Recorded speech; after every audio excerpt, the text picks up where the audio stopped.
History has shown that some people are willing to use underhanded tactics to get one over on one another, but perhaps few are more insidious than manipulation, a social engineering technique that's typically intended to build someone up while knocking another person down. For this video, we're going to briefly discuss some of the most common tactics of manipulation out there, so you know exactly what to look out for so that you don't become a victim.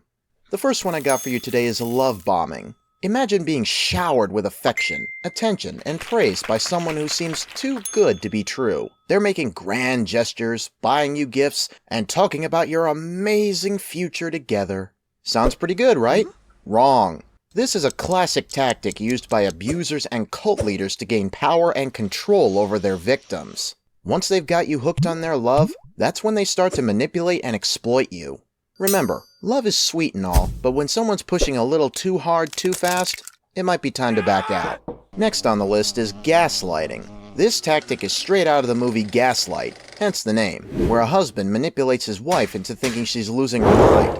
In real life, gaslighting involves making someone doubt their own perceptions, memories, and sanity. The manipulator will lie, withhold information, and shift blame to make the victim feel confused and powerless. It's like being in a funhouse mirror maze, except there's nothing funny about this. And unfortunately, it's also a common tactic used by people in power to silence their opponents. Forget about the blame game, we're talking about the shame game now. This tactic comes in many flavors, but they all have one goal: to make the victim feel embarrassed, inadequate, or inferior. A manipulator might make negative comments about the victim in front of others, compare them unfavorably to other people, or openly exclude them from social events. I can personally attest that this was my high school days. This one's another classic and a favorite by politicians. Just when you think you've got someone cornered with a good point, they suddenly change the subject and start talking about something completely off topic. The goal here is to avoid taking responsibility or admitting wrongdoing. If you're not quick enough to point it out, you'll end up talking in circles, and then eventually forget what you were arguing about in the first place.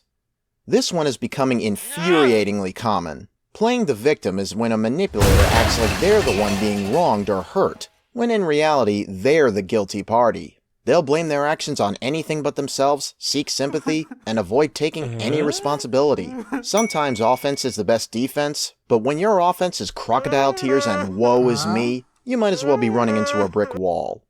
This next one is pretty insidious. Isolation is a favorite of abuse partners and cult leaders. The manipulator slowly cuts the victim off from their friends and family, making sure they have no support system to turn to. They'll undermine the victim's relationships, convince them that their loved ones are bad influences, and create a sense of dependency on the manipulator. I can think of two very evil individuals who use this one to devastating effect. What's that? You want a hint? Their last names are Manson and Jones. You know, I may not sound like it, but I'm out here to help you people. Manipulation is one of the worst things you could fall victim to, so if you want to help me reach as many people as possible, be sure to subscribe to this channel and share this video. You might just help someone out with it. Thanks in advance. Alright, back to the video. Some people like to playfully annoy one another, but aggressive jokes are almost never in good fun. These happen when the manipulator makes hurtful or insulting comments, but then turn around and say, "What, I was just kidding," if the victim gets upset. It's a way to say awful things while still maintaining a veneer of innocence. And if you don't laugh along, you're accused of having no sense of humor. Now look, it's one thing to make comments among groups of friends that know each other very well, but knowing each other's limits is just as important. So if you have a habit of making snide comments, you might want to dial it back. The next one we got is projection. This is when the manipulator attempts to attribute their own thoughts, feelings, or actions onto a victim. They might accuse the victim of doing things they themselves are guilty of, all while failing to see the irony. It's another common tactic of manipulators to avoid taking responsibility. So if you've got a friend that likes to blame you for stuff, maybe think about unfriending them. This next one is sure to burn a lot of people up. Guilt tripping involves making a victim feel bad about their actions or lack thereof. A manipulator might say things like, "After everything I've done for you, this is how you repay me?" Or, "If you really cared about me, you would do what I was asking." It's a means to control someone via emotional blackmail, making them feel like they owe the manipulator something. This one commonly pops up in abusive relationships, so if your partner likes to say things like this to you, it's time to reevaluate the relationship. This next one is probably the most dangerous tactic. As the name suggests, threats and coercion involve things like physical threats of violence, emotional threats like withholding affection, financial, or even legal threats. It can basically be summed up by the manipulator saying, "Do as I say, or else." It's a means of control through fear and intimidation, making the victim feel like they have no choice but to comply. This one commonly pops up in toxic workplaces, and the consequences can be catastrophic. Here we have fake moralization. This is when a manipulator pretends to have high moral standards and values in order to gain power and control over others. They may publicly support a charity or social cause, but behind closed doors, they're engaging in all sorts of unethical behavior. The phrase, "a wolf in sheep's clothing," would easily describe this one. It's meant to make the manipulator seem like a good person so others will trust and follow them. But as the old saying goes, actions speak louder than words. This one's a classic in most relationships, even ones that are doing well. The silent treatment is when a manipulator withholds communication or affection from the victim as a form of punishment. They might ignore the victim's calls, refuse to speak with them, or even pretend they don't exist. It's kind of like being put in timeout, except when you're an adult and you didn't even do anything wrong. The goal with this one is to make the victim feel isolated, powerless, and desperate for the manipulator's attention.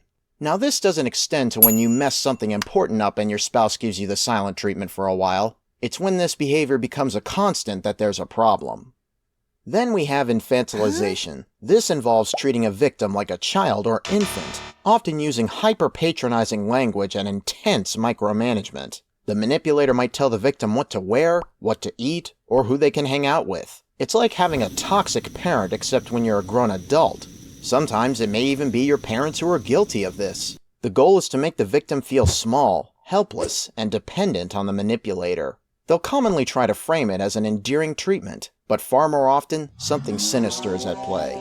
Perhaps the most public tactic of manipulation is smear campaigns. This is when the manipulator spreads rumors, gossip, or even lies about the victim in order to damage their reputation. This commonly appears in politics, but also things like workplaces, friend groups, and anywhere else a manipulator can try and isolate a person.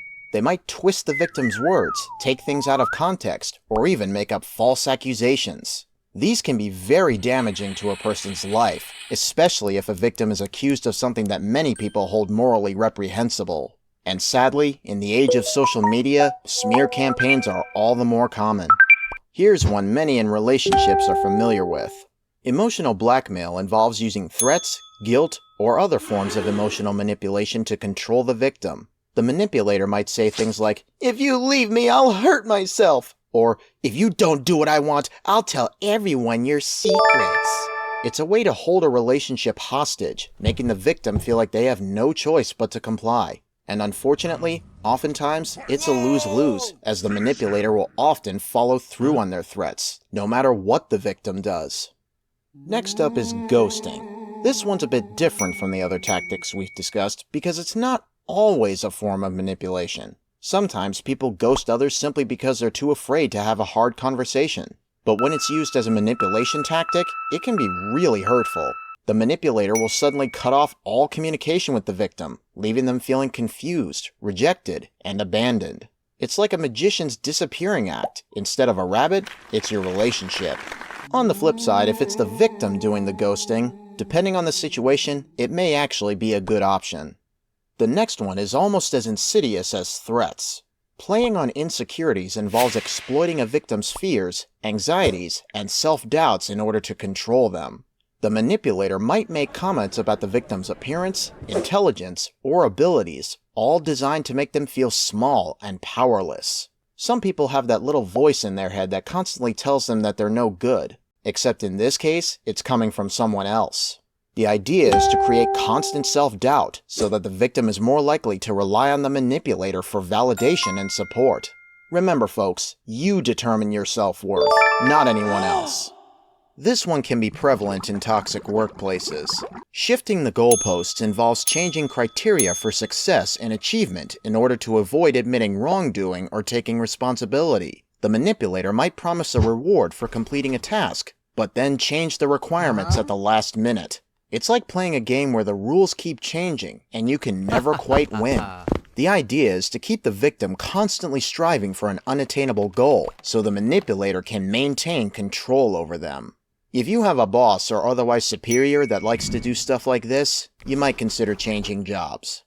Though not quite as common compared to others, triangulation is a very insidious tactic. It involves bringing in a third party to create jealousy, insecurity, and competition. The manipulator might flirt with someone else in front of the victim, or compare the victim unfavorably to others. Imagine being compared to Angelina Jolie, but instead of saying, "You're as beautiful as J-Lo," they say something like, "You know, it'd be so much nicer if you were as hot as J-Lo." It's meant to spur anxiety and uncertainty, so the victim will be more likely to cling to the manipulator for stability and validation. Once again, people, only you can determine how beautiful you are.